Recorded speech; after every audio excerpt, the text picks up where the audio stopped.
ಕಂಪಿಸೋ ಅಮೃತ ಬಳ್ಳಿ ಇದೆ ನಿನ್ನ ಈ ಕಣ್ಣಲ್ಲಿ, ತಂಪಿಸೋ ಅಮೃತ ಶಿಲೆಗಳಿವೆ ನಿನ್ನ ಕಣ ಕಣದಲ್ಲಿ.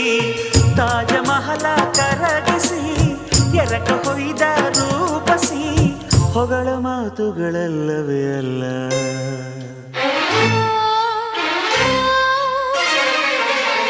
ನಿನ್ನ ವಿನಃ ಏನಿಲ್ಲ,